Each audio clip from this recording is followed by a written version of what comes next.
Dentro del Tratado de Introducción a Sagrada Escritura,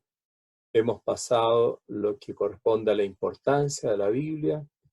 a la geografía de Israel,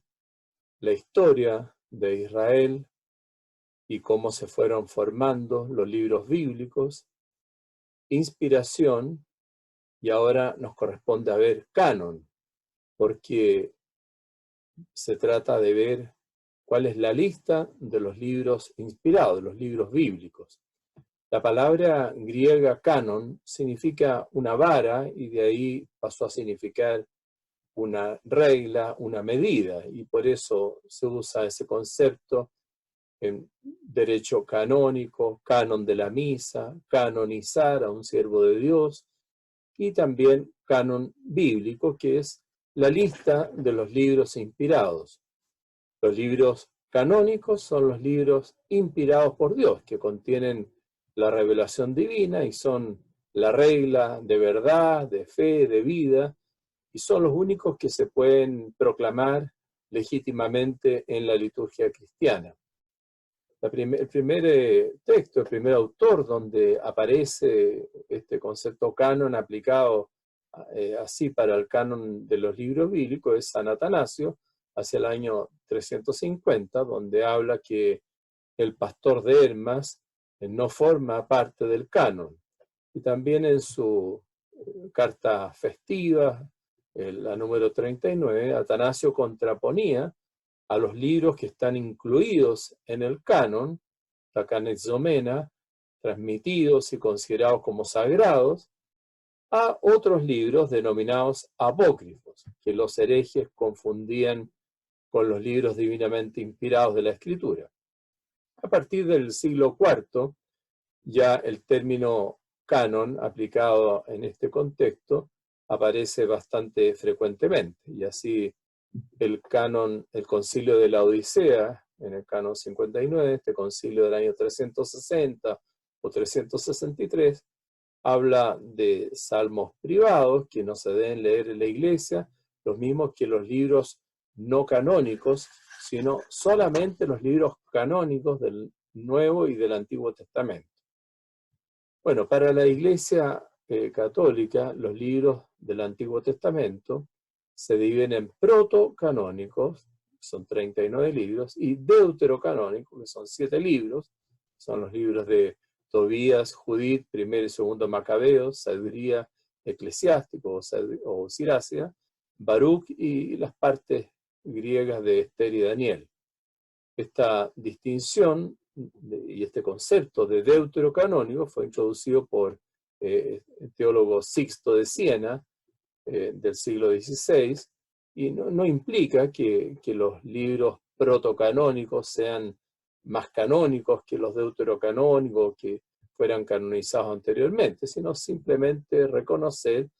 que en el caso de los protocanónicos fueron aceptados sin ninguna controversia, mientras que los deuterocanónicos hubo cierta controversia. Dentro del magisterio de la Iglesia, es fundamental conocer esos documentos, esos concilios que se han pronunciado en materia de canon, porque no basta con saber que existen libros inspirados, es necesario saber, bueno, cuáles son esos libros inspirados. Los pronunciamientos más importantes, más trascendentes, son los que hizo el Concilio de Florencia en el siglo XV y también el Concilio de Trento en el siglo XVI. Pero esos concilios no pretenden introducir ninguna novedad, no innovan, sino que expresan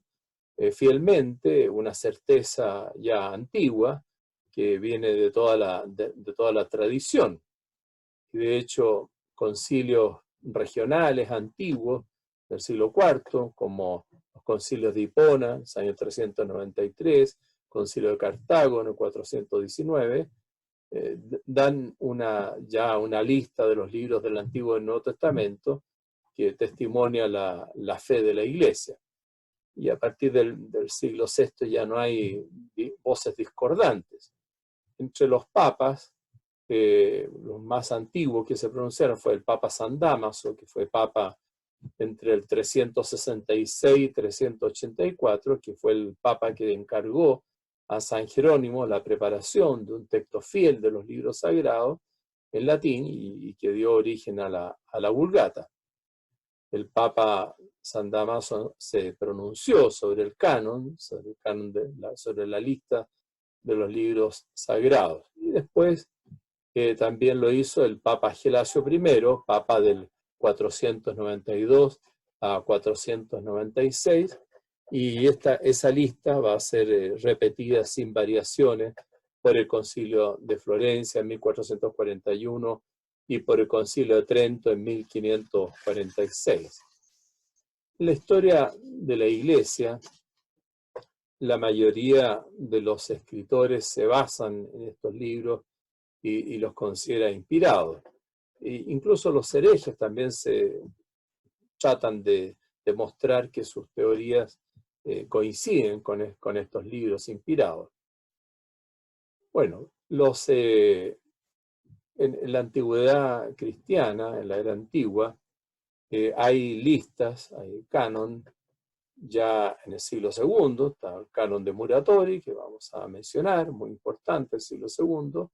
Después tenemos otras listas del siglo III, las que tenemos en las obras de Melitón de Sardes y en Orígenes. Hay otros también autores del siglo IV que también tienen canon, ¿no es cierto?, listas de los libros bíblicos, como Eusebio, Atanasio, Cirilo de Jerusalén, Epifanio, Crisóstomo, Gregorio Nacianceno, Anfilopio Eviconio, San Jerónimo, el Concilio de la Odisea del año 360, el decreto del Papa Dámaso, el 382, los concilios de Hipona, el 393, de Cartago III, el 397, y luego Cartago IV, el 419. Es muy importante ver qué motivos, qué desafíos son los que provocaron estas definiciones de materia de canon y al mismo tiempo estos pronunciamientos de los teólogos, de los padres de la Iglesia en materias de canon. Bueno, han sido fundamentalmente dos tipos de errores, unos por defecto y otros por exceso. Por defecto, esas herejías o corrientes que han restringido la Biblia, han quedado cortos respecto a los libros inspirados. Y el caso más emblemático ha sido el de Marción, del siglo II después de Cristo, un hombre muy antijudío, que excluyó del Nuevo Testamento todos los libros que de alguna manera trasuntan cierto judaísmo, y por eso dejó un Nuevo Testamento bastante restringido. En el otro extremo están aquellos autores que ampliaron la Biblia o los escritos inspirados, y el caso más emblemático es el del montanismo, del siglo II después de Cristo, que Montano, líder, junto con su asistenta Prisca y Maximila, sostenían que sus propias revelaciones, que sus propias palabras, eran revelaciones del Espíritu Santo, y por lo tanto había que incluirlas y agregarlas como complemento especialmente relevante en la Sagrada Escritura. Entonces, esa pretensión de que el Espíritu seguía comunicándose, que la revelación en el fondo no había terminado en el Nuevo Testamento, sino que incluía también los escritos montanistas, es también un error, pero ya por exceso, ¿no es cierto?, por exageración. Bueno, también fue importante como motivo para suscitar las reflexiones sobre canon, toda la literatura que llamamos apócrifa, ¿no? Tenemos los apócrifos del Antiguo Testamento, que son libros judíos de literatura intertestamentaria, como se dice, que son posteriores al Antiguo Testamento y anteriores al Nuevo Testamento, que son muchos escritos judíos que de diversos géneros, algunos de tipo histórico, otros de tipo hímnico, otros de tipo género apocalíptico, en fin, que son los apócrifos judíos. Y luego tenemos los apócrifos cristianos, apócrifos del Nuevo Testamento, que hay de todos los géneros del Nuevo Testamento. Hay evangelios apócrifos, hay hechos apócrifos, hay epístolas apócrifas, apocalipsis apócrifos, y toda esa literatura cristiana que tiene mucho interés, por cierto, pero es muy posterior a la literatura del Nuevo Testamento. Son de finales del siglo II en adelante, y algunos son muy, muy tardíos. Bueno, vamos entonces a ir viendo por orden entonces el canon del Antiguo Testamento y el canon del Nuevo Testamento. Respecto al Antiguo Testamento, como sabemos, los libros del Antiguo Testamento se fueron elaborando a lo largo de esa larga historia de Israel, y cada libro, en cierta manera, que surge en esa historia, se basa en otros anteriores, o en algunas en tradiciones orales, pero a veces también en textos escritos, y en cierta manera está como ratificando y avalando y como canonizando libros anteriores. A su vez, estos libros se van agrupando, se van formando colecciones, y van surgiendo entonces las tres principales grandes colecciones que forman el Antiguo Testamento: la ley, los profetas y los escritos, Torá, Nevi'im, Ketuvim. Bueno, estas colecciones tienen máxima autoridad en el pueblo de Dios, y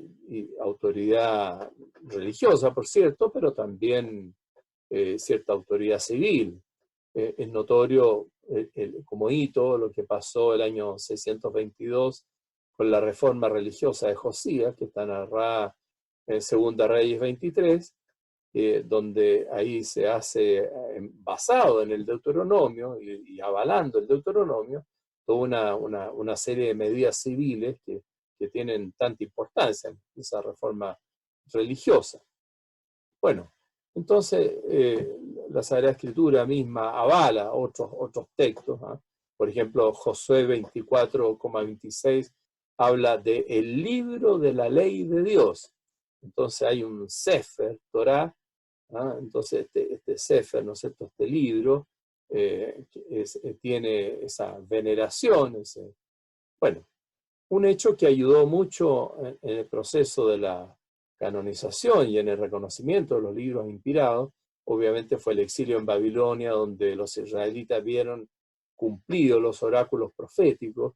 y donde también ya sin templo y sin altar tuvieron que centrar y alimentar su vida espiritual, no en un altar con sacrificios, sino en torno a los textos bíblicos existentes hasta ese momento. Y en esas reuniones sinagogales ocupaban un rol muy importante los escribas, que las proclamaban los textos, que los explicaban, y entonces el exilio en Babilonia le dio mucha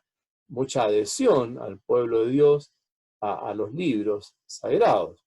Después, ya en el periodo post-exilio, después del 538, en que el edicto de Ciro permite el regreso de los judíos a la tierra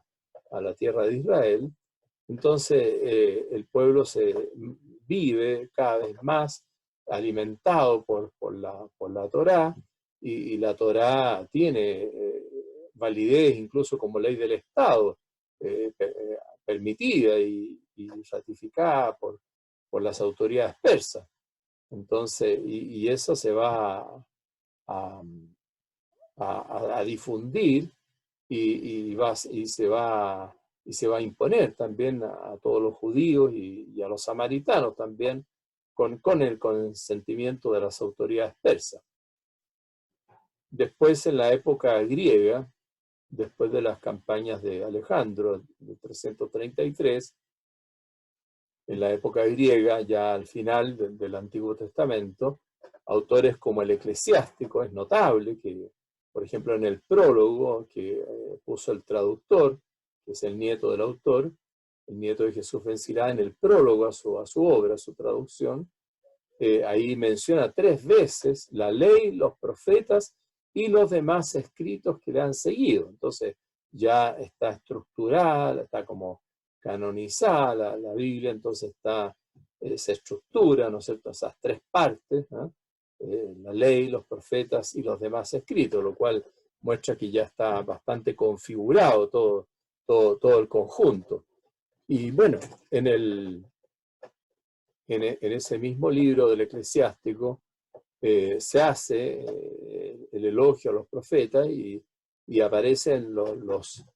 se habla de los 12 profetas, hablando de los profetas menores, que ya están también como formando un corpus, un conjunto. En definitiva, en esta época claramente se tiene ya como canonizados los libros reconocidos, los libros inspirados. Y en ese mismo tiempo, en el siglo II, pero en la diáspora, los judíos hacen la traducción llamada de los 70, la Septuaginta, y esa edición es fundamental dentro de la historia del canon judío, y como sabemos, en esa edición, en ese texto griego, en esa Biblia griega, no solamente están incorporados los libros que tenían que tiene un original en hebreo y que fueron traducidos, sino también otros libros que no tienen original hebreo y que están ahí como parte de la Biblia, ¿no es cierto? En el caso de los libros primero y segundo de los Macabeos, el libro del Eclesiástico, el libro que es el texto que está incorporado ahí, el texto griego del Eclesiástico,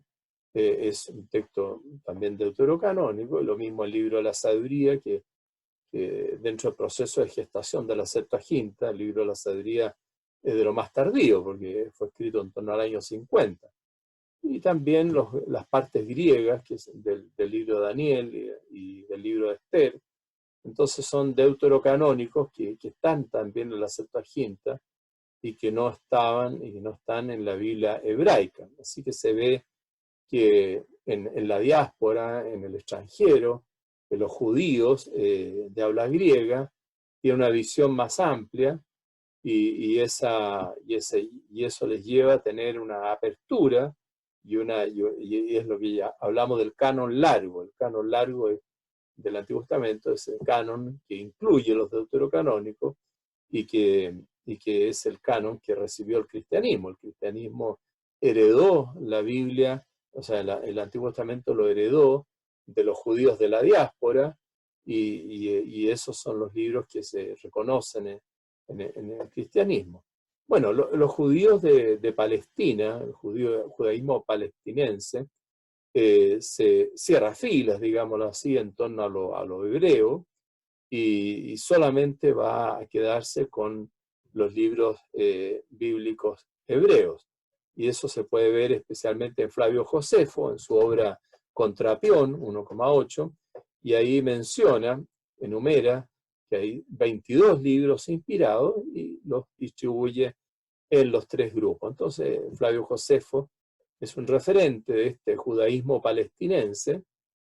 que cierra fila en torno a lo que llamamos el canon corto. Y bueno, según él, entonces, la composición de la escritura quedó terminada, cerrada, ¿no es cierto?, en la época ya del rey persa Artajerjes, y esa es la actitud que va a predominar en el judaísmo palestinense. Pero hay otros judíos de Palestina que tienen una visión algo distinta. En el caso, por ejemplo, de los samaritanos solamente se quedan con el Pentateuco samaritano. Lo mismo al parecer los saduceos. En el caso de Qumran, da la impresión que los esenios, los qumramitas, le atribuyen un carácter también inspirado a ciertos libros, ciertos rollos de su secta. Entonces se ve que en el mundo palestino, en el siglo II antes de Cristo y primero antes de Cristo, había también ciertas voces distintas de las voces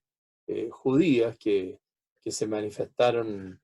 en el judaísmo palestinense, Flavio Josefo, en el siglo I después de Cristo.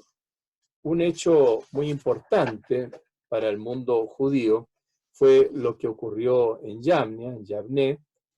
a finales del siglo I después de Cristo, donde un cierto, no sé si sínodo, pero una reunión, una escuela farisea judía, ya de frentón toma una decisión de quedarse solo con el canon corto, y entonces la Biblia hebraica, y de esa manera se distancia de la actitud de los otros judíos, de los judíos de la diáspora, que tenían el canon largo de la Septuaginta. Los cristianos nacen, se difunden, especialmente en el mundo mediterráneo, y van siempre teniendo habiendo recibido esta herencia del judaísmo de la diáspora, usando la Septuaginta, y de hecho en el Nuevo Testamento se influyen los libros deuterocanónicos, ¿no? Uno puede encontrar referencias, ¿no es cierto?, del eclesiástico, ¿no es cierto?, ahí en referencias del libro de la sabiduría, de los libros segundo los macabeos, en fin. Entonces hay citas o alusiones a los libros deuterocanónicos en el Nuevo Testamento que muestran que los cristianos del siglo I tenían adhesión a ese canon largo, al canon alejandrino, al canon de la Septuaginta. Y bueno, ese canon largo es el que aceptan los padres de la Iglesia y que va a quedar marcado en la Vulgata, y a través de la Vulgata, a través de la traducción latina que hizo San Jerónimo por instrucción del Papa San Dámaso, ese texto, ese canon, es el que va a predominar en la Iglesia. En la Vulgata se ha usado ya por más de 1000 años, a partir de San Jerónimo, y siempre entonces mantiene este consenso cristiano en favor del canon largo, del canon completo del Antiguo Testamento, tal como lo elaboró los 70, los Septuaginta. Los padres de la Iglesia, Atanasio es bien importante para el tema de canon, ¿no? Y es el más antiguo que cita los 27 libros del Nuevo Testamento, en fin. Y bueno, junto con Atanasio, con las citaciones de Atanasio, es muy importante ver la postura de San Agustín, que incorpora 44 libros del Antiguo Testamento. En realidad son 46, pero él considera Lamentaciones y Baruch como parte de Jeremías, y entonces la influencia de San Agustín va a ser muy importante también respecto al canon del Antiguo Testamento. El canon del Antiguo Testamento se mantuvo invariable, sin discusiones mayores en la Iglesia, hasta el terremoto que fue la Reforma Protestante, donde Lutero, con el interés de negar las indulgencias, negó el purgatorio, y para negar el purgatorio negó la oración por los difuntos, y por eso que le quiso sacar, excluir del canon el libro segundo de los Macabeos, entonces como una manera de excluir el segundo libro de los Macabeos, que en el capítulo 12 avala la oración y los sacrificios por los muertos, lo cual supone que hay muertos que les conviene, que necesitan de nuestra oración, y eso es lo que llamamos el purgatorio. Entonces por eso Lutero terminó excluyendo los libros deuterocanónicos y quedando solamente con el canon corto, y eso fue, claro, algo que dentro de la tradición cristiana rompe la unanimidad, el consenso que se había mantenido desde los tiempos antiguos, incluso a pesar de voces discordantes que eran bastante de peso, porque, por ejemplo, respecto al canon largo y canon corto, es famosa la actitud de San Jerónimo. San Jerónimo, muy aficionado a lo hebreo, y que tradujo la Biblia a la Vulgata a partir del texto hebreo, y y por eso se fue a Belén, ¿no es cierto?, a estudiar hebreo, en fin, y ahí hizo esa traducción tan maravillosa que es la Vulgata. Y bueno, San Jerónimo, él era partidario personalmente del canon corto del Antiguo Testamento, pero por obediencia a lo que el Papa le había indicado, el Papa San Dámaso, él tradujo todo el Antiguo Testamento completo, y todo ello está en la Vulgata. Entonces la Vulgata trae el canon completo, aún que San Jerónimo en lo personal no pensaba así. Entonces es como la voz más importante de los disidentes respecto al canon completo. San Jerónimo era partidario del canon corto, pero ahí tiene esa cierta contradicción, que la Vulgata dejó el canon largo, que es el que la Iglesia mayoritariamente ha mantenido siempre en la tradición, ese consenso a favor del canon largo del Antiguo Testamento. Ahora, pasando al caso del Nuevo Testamento, como sabemos ya, el Antiguo Testamento anunciaba, el Antiguo anunciaba al Nuevo. Jeremías 31:31 anunciaba una nueva alianza, ¿no es cierto?, una Berit Hadashah, y existía, ¿no es cierto?, se esperaba que el Mesías traería una revelación plena. En el pensamiento judío existía esta idea de que se habían cerrado los cielos y que por eso habían terminado los profetas, ya no había inspiración, no había nueva revelación, los cielos estaban cerrados, pero cuando llegara el Mesías iban a volver a abrirse los cielos y que el Mesías iba a traer la revelación plena. Entonces esta idea, ¿no es cierto?, de una visión de futuro, naturalmente que, bueno, los judíos tenían esa esperanza de que con el Mesías iba a producirse esa revelación plena. Cuando aparece Jesucristo, Jesús de Nazaret, el impacto que produjo en la gente, en los que lo escucharon, en los que lo vieron, fue tremendo. Y bueno, nunca hemos visto nada igual. Solo tú tienes palabras de vida eterna, y todos están pendientes de las palabras de gracia que salían de sus labios. Nadie jamás ha hablado como este hombre. Entonces hay un impacto muy fuerte de Jesucristo, de Jesús en sus oyentes, y empiezan estos círculos, ¿no es cierto?, estos discípulos y multitudes que se reúnen en torno a él, y bueno, y todos pendientes de sus hechos, de sus palabras. Y después de la partida de Jesús, entonces se empiezan a reunir esos recuerdos, y son importantes los testigos oculares, y después cuando empiezan a morir los testigos oculares, entonces va a comenzar a escribirse los evangelios, y bueno, los cristianos del siglo I después de Cristo le dan primacía al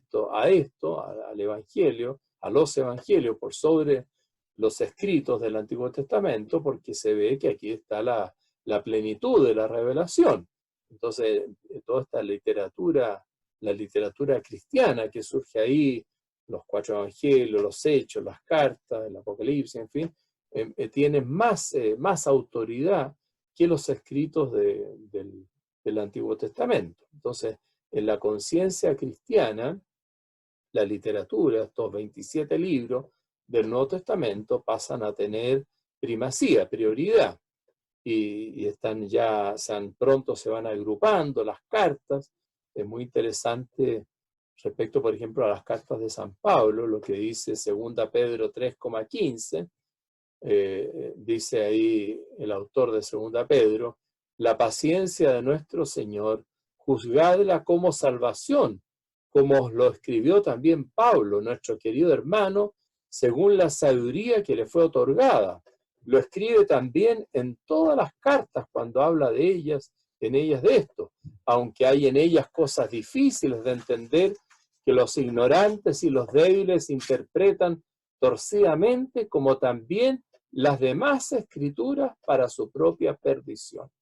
Bueno, esa cita de 2 Pedro 3:15 muestra claramente que los escritos de San Pablo ya estaban como agrupados en un corpus y que tenían una gran autoridad dentro del mundo cristiano, y que esas epístolas son calificadas como escritura, porque dice, hay algunos que las interpretan torcidamente, como también las demás escrituras. Entonces, el concepto grafé, el concepto de escritura, que es un concepto técnico canónico, canonizante, que es reconocer como parte de la revelación, parte de la Biblia, eso también incluye las epístolas paulinas. Bueno, en el siglo II después de Cristo tenemos este texto notable del Canon de Muratorio, encontrado por ese estudioso Muratorio, un estudioso italiano del siglo XVIII. Y bueno, ahí él, en ese fragmento de Muratorio, ese papiro, que puede ser del año 170, una cosa así, en tiempo del Papa Pío I, y ahí hay un listado de los libros del Nuevo Testamento. Bueno, el papiro está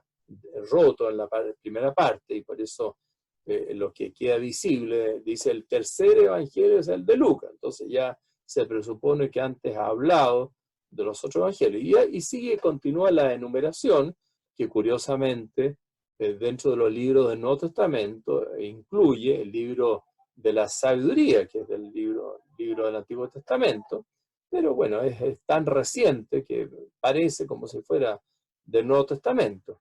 Y menciona también, dice, entre los Apocalipsis, menciona no solo el de Juan, sino también el de Pedro.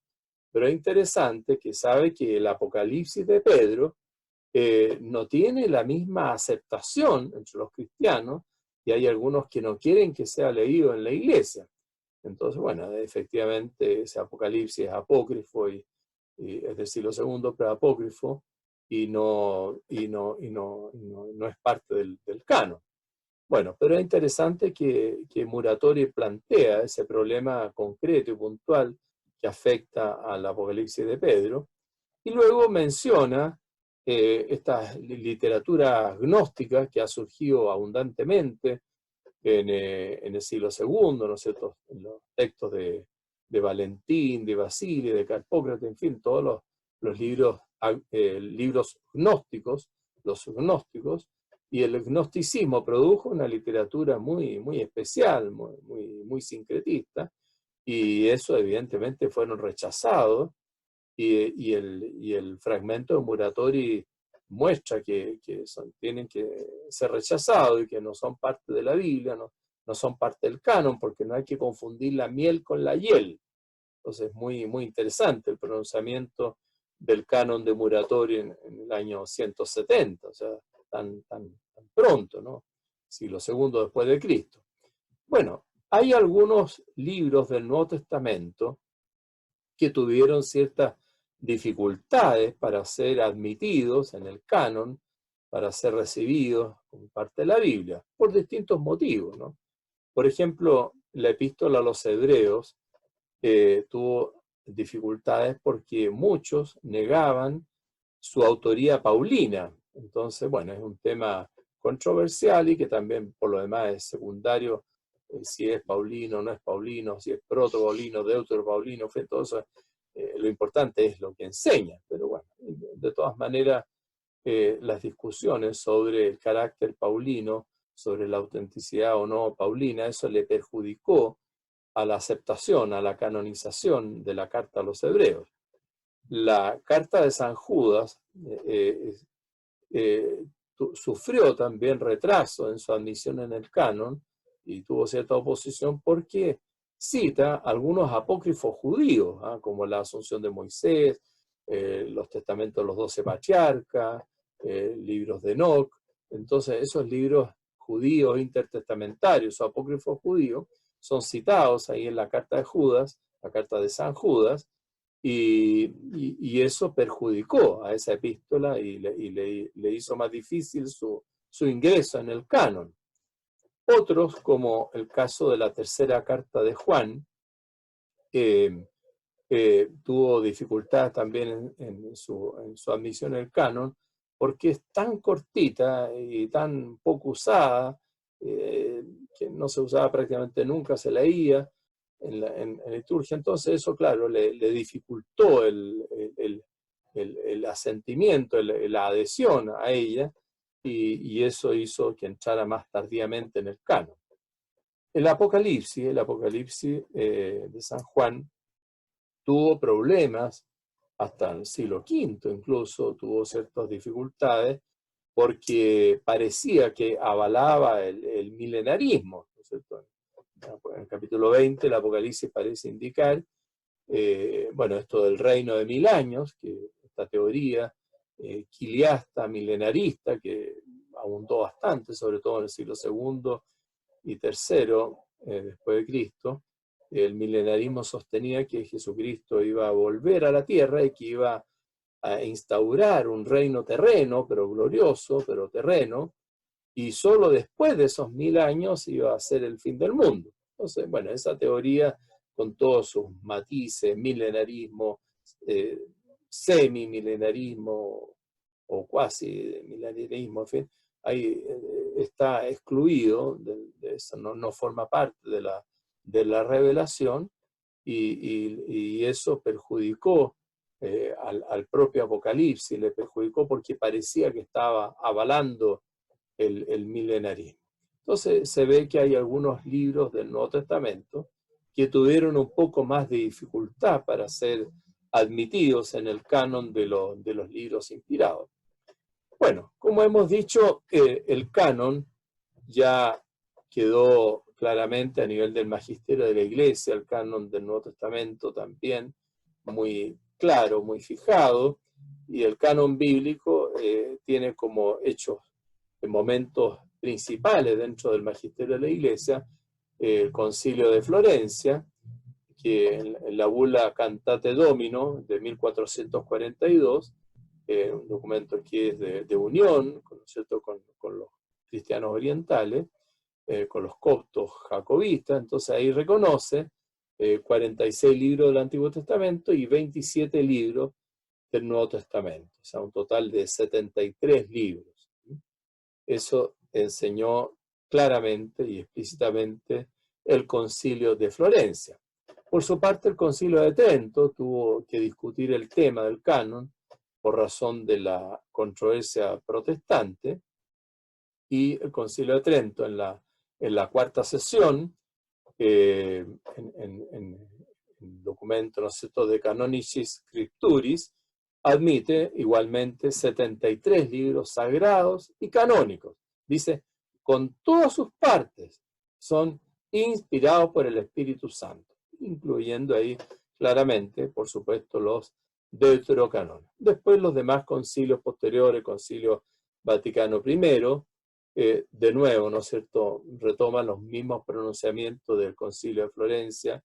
del siglo XV, el Concilio de Trento, del siglo XVI. Entonces el Vaticano I en el siglo XIX también la misma, ¿no es cierto? Y lo mismo también hace el Concilio Vaticano II en la Constitución Dei Verbum, donde se une a estos pronunciamientos. Así que a nivel del magisterio, el tema está absolutamente claro y resuelto de manera definitiva, toda la temática del canon de los libros bíblicos.